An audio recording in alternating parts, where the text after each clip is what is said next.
Bayangkan Anda sedang melaju di jalan raya, tenang di balik kemudi, menikmati perjalanan, lalu tiba-tiba, suara klakson truk meraung keras, diikuti suara tabrakan brutal. Sebuah truk raksasa meluncur liar dari belakang. Klakson panjang berbunyi tanpa henti. Sopir panik, rem tidak berfungsi. Mobil-mobil di depannya hancur berantakan, teriakan ketakutan memenuhi udara. Kaca berhamburan, tubuh-tubuh terpental. Pemirsa, ini bukan sekadar skenario film laga tua. Ini adalah kejadian nyata yang terus terjadi berulang kali di jalan raya kita. Truk-truk raksasa berubah menjadi monster pembunuh, menerjang siapa saja yang ada di jalurnya. Cut to video rekaman CCTV kecelakaan beruntun dengan suara reporter lapangan yang lihat ini, pemirsa. Detik-detik mengerikan saat sebuah truk tronton menghantam belasan kendaraan di depan. Tidak ada yang bisa menghindar. Para korban terjebak dalam besi-besi kendaraan yang remuk. Inilah mimpi buruk di jalan raya yang terus terjadi. Soundbit saksi mata dengan nada panik. Itu truknya nggak bisa ngerem. Saya lihat sopirnya panik, tapi nggak ada yang bisa dia lakuin. Truknya nabrak semua yang ada di depannya, mobil, motor. Orang-orang teriak minta tolong, saya lihat ada yang terlindas. Pemirsa, dalam sekejap, perjalanan biasa berubah menjadi neraka. Sejumlah korban meregang nyawa di tempat. Mobil-mobil yang tadinya utuh kini hanya tumpukan besi tak berbentuk. Dan inilah pertanyaannya. Mengapa kejadian seperti ini terus berulang? Apa penyebab utama rem truk dan tronton sering blong? Apakah pemilik kendaraan dan perusahaan angkutan abai terhadap keselamatan kita semua? Dan yang paling mengerikan, apakah Anda calon korban berikutnya? Kami akan membongkar semuanya secara eksklusif dan tanpa sensor. Jangan kemana-mana. Setelah jeda, kami akan menyajikan data dan fakta mengejutkan tentang seberapa sering kecelakaan ini terjadi dan siapa yang sebenarnya harus bertanggung jawab. Pemirsa, dalam 3 tahun terakhir, jalan raya kita berubah menjadi kuburan massal akibat truk dan tronton yang kehilangan kendali. Data mengejutkan yang kami himpun menunjukkan lebih dari 1.500 kecelakaan lalu lintas di Indonesia setiap tahunnya disebabkan oleh rem blong. 80% kasus kecelakaan maut yang melibatkan kendaraan besar terjadi karena faktor kelalaian perawatan. Ratusan nyawa melayang dalam insiden yang seharusnya bisa dicegah. Cut to CCTV footage kecelakaan, truk tronton melaju tak terkendali dan menghantam puluhan kendaraan. Pemirsa, rekaman ini terjadi di Tol Cipularang. Sebuah truk yang mengangkut muatan berat kehilangan kendali karena rem blong. Akibatnya, 11 kendaraan hancur, 6 orang tewas di tempat, dan belasan lainnya luka-luka. Saya lihat truk itu udah oleng dari jauh. Sopirnya udah kasih lampu, klakson terus-terusan. Tapi kecepatannya tinggi banget. Saya cuma bisa pasrah lihat tabrakan beruntun itu terjadi di depan mata saya. Pemirsa, kasus seperti ini bukan hanya 1 atau 2 kali terjadi. Mari kita lihat beberapa kasus lain yang mengejutkan. Kecelakaan maut di Balikpapan. Seorang sopir truk hilang kendali di turunan tajam, menghantam puluhan kendaraan di perempatan. 5 orang meninggal, belasan luka-luka. Tragedi di Tol Cipularang. 2 truk besar kehilangan kendali dan menabrak belasan kendaraan. 8 orang tewas mengenaskan terjebak dalam mobil yang terbakar. Teror di Bandung. Sebuah truk pengangkut pasir rem blong di jalan menurun. 3 motor dan 2 mobil tergilas, 2 orang tewas seketika. Ini bukan sekadar angka. Di balik statistik ini, ada nyawa manusia. Ada ayah yang tak bisa pulang ke keluarganya, ada anak kecil yang kehilangan orang tuanya dalam sekejap, dan yang lebih mengerikan, kecelakaan ini bisa terjadi lagi, bisa menimpa siapa saja. Mungkin Anda, mungkin orang yang Anda cintai. Cut to rekaman mobil hancur, korban terjebak, dan tim evakuasi yang berusaha menyelamatkan. Siapa yang harus disalahkan? Apakah sopir, perusahaan angkutan, atau ada sistem yang bobrok di balik ini semua? Inilah segmen 3. Mengapa rem blong terus terjadi? Suara mesin truk berat diikuti suara ledakan kecil dari rem yang jebol, klakson panjang yang meraung, dan rekaman suara panik sopir truk. Pemirsa, mengapa rem blong terus menghantui jalan raya kita? Mengapa truk-truk besar berubah menjadi monster pembunuh? Mungkin Anda berpikir, itu pasti kesalahan sopir. Tapi apakah benar semuanya salah sopir? Atau ada masalah yang lebih dalam? Kami melakukan investigasi mendalam dan menemukan fakta mengejutkan. Sistem pengereman truk besar di Indonesia seringkali tidak layak jalan. Banyak kendaraan yang tidak melakukan perawatan rutin, padahal mereka membawa muatan bertonton.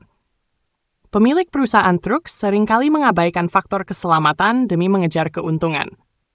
Cut to footage seorang mekanik yang memperbaiki sistem rem truk yang sudah usang. Saya sering lihat rem yang kondisinya udah parah, aus, dan gak layak pakai. Tapi pemilik kendaraan sering bilang, udah pakai aja dulu, nanti aja diperbaiki kalau ada waktu. Ini artinya ribuan truk di jalanan kita adalah bom, waktu yang siap meledak kapan saja. Inilah penyebab utama rem blong yang paling sering terjadi. Kurangnya perawatan berkala. Banyak pemilik kendaraan yang malas atau ogah mengeluarkan uang untuk mengganti komponen rem yang aus. Overload. Truk dipaksa mengangkut muatan berlebih. Bayangkan sebuah truk yang seharusnya hanya membawa 10 ton dipaksa membawa 20 ton. Jelas sistem pengereman akan kejang dan akhirnya gagal total. Sistem rem angin yang bermasalah. Mayoritas truk menggunakan rem angin yang bergantung pada tekanan udara untuk bekerja. Tapi jika ada kebocoran, rem bisa langsung kehilangan fungsinya. 4. Jalanan menurun yang berbahaya. Banyak kecelakaan terjadi di turunan tajam seperti di Tol Cipularang dan jalur lintas Sumatera. Jika rem tidak dalam kondisi prima, maka kecelakaan hanya tinggal menunggu waktu. 5. Faktor kelelahan sopir. Sopir truk sering dipaksa bekerja di luar batas kemampuan manusia. Lelah, kurang tidur, dan terpaksa mengemudi dalam kondisi fisik yang tidak fit. Cut to footage sopir truk yang tertangkap CCTV tertidur di belakang kemudi sebelum. Semua ini adalah kesalahan sistemik yang mengancam nyawa kita semua. Lalu pertanyaannya, siapa yang seharusnya bertanggung jawab? Apakah pemilik truk yang mengabaikan perawatan? Apakah pemerintah yang kurang tegas dalam menindak kendaraan yang tidak layak jalan? Ataukah kita sendiri yang tidak sadar akan bahaya yang mengintai di jalan raya? Cut to rekaman kecelakaan truk besar yang terguling, disusul suara tangisan korban. Hidup Anda bisa berakhir hanya dalam 1 detik karena kecerobohan orang lain. Kami akan membongkar lebih dalam di segmen berikutnya. Siapa yang harus bertanggung jawab? Dan bagaimana kita bisa mencegah teror ini terus terjadi? Pemirsa, setelah melihat data mengejutkan tentang rem blong yang terus memakan korban, kini kita bertanya, siapa yang harusnya bertanggung jawab? Apakah sopir yang harus disalahkan? Apakah pemilik perusahaan truk yang lalai? Atau justru pemerintah yang kurang tegas dalam menegakkan aturan? Kami menelusuri lebih jauh dan menemukan fakta mencengangkan. Sopir, si korban yang dijadikan kambing hitam? Pemilik truk sering berdalih bahwa sopir adalah pihak yang harus bertanggung jawab. Namun, realitanya, banyak sopir dipaksa mengemudi lebih dari 12 jam hari tanpa istirahat yang cukup. Banyak yang tidak diberikan pelatihan keselamatan atau pengecekan rutin pada kendaraan. Itu wawancara eksklusif dengan seorang sopir truk. Saya pernah bilang ke bos kalau rem mulai terasa berat, tapi dia cuma jawab, pakai aja dulu. Kalau rusak beneran baru kita bawa ke bengkel. Bagaimana mungkin sopir bisa menjaga keselamatan jika mereka dipaksa mengemudi dengan kendaraan yang sudah rusak sejak awal? Pemilik perusahaan truk mengejar untung, mengorbankan nyawa. Banyak pemilik kendaraan tidak mau mengeluarkan biaya untuk perawatan rutin. Demi mengejar keuntungan, truk sering dipaksa mengangkut beban berlebih. Keselamatan menjadi nomor sekian. Cut to footage sebuah bengkel yang dipenuhi truk dengan kondisi rem yang memprihatinkan. Truk-truk ini seharusnya sudah dicek setiap bulan, tapi kenyataannya mereka baru datang kalau sudah rusak parah. Banyak perusahaan angkutan yang lebih memilih jalan pintas daripada memastikan kendaraan mereka aman. Pemerintah dan aparat kurang pengawasan, kurang tegas. Apakah pemerintah kita benar-benar serius dalam menegakkan aturan keselamatan jalan raya? Setiap tahunnya, ribuan kendaraan lolos uji KIR meskipun kondisi rem mereka sudah aus dan tidak layak pakai. Di mana peran aparat dalam menindak truk yang membahayakan pengguna jalan lain?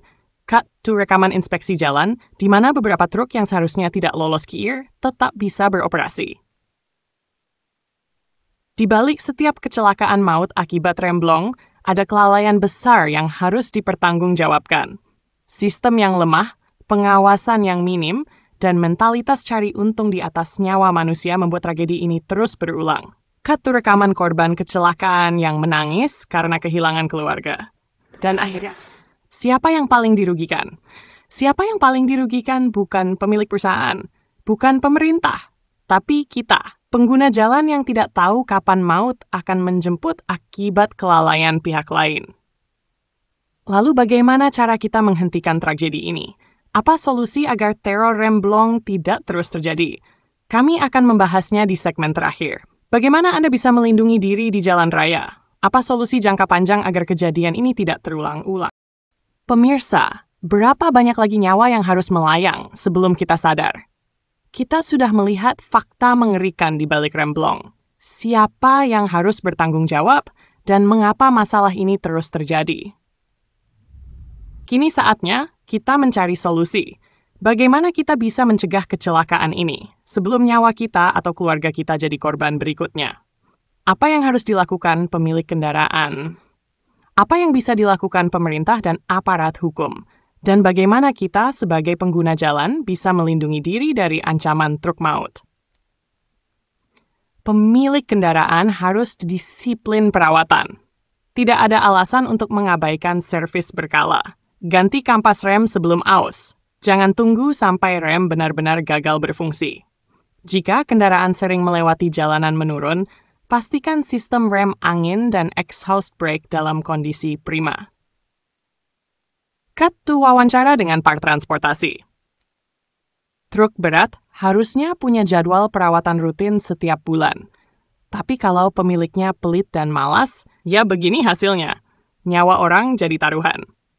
Pemilik kendaraan harus sadar, keuntungan bisa dicari, tapi nyawa tidak bisa diganti. Dua pemerintah dan aparat harus lebih tegas. Stop budaya suap dalam uji KIR.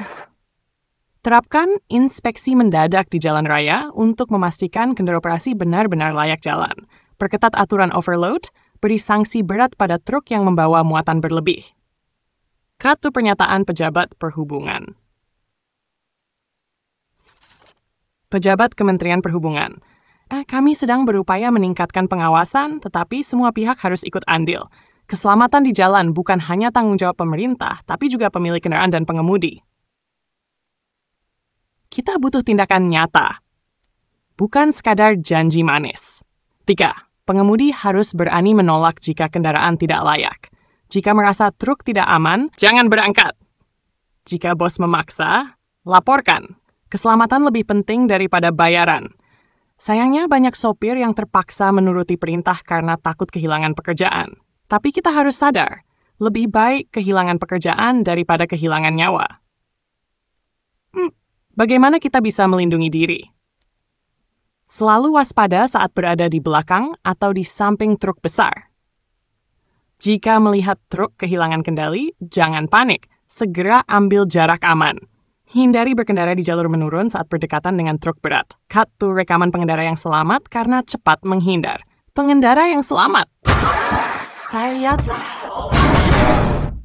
Saya lihat truk mulai oleng. Langsung saya belok ke kiri, nggak lama. Truk itu nabrak kendaraan di depan. Kalau saya nggak waspada, mungkin saya juga jadi korban.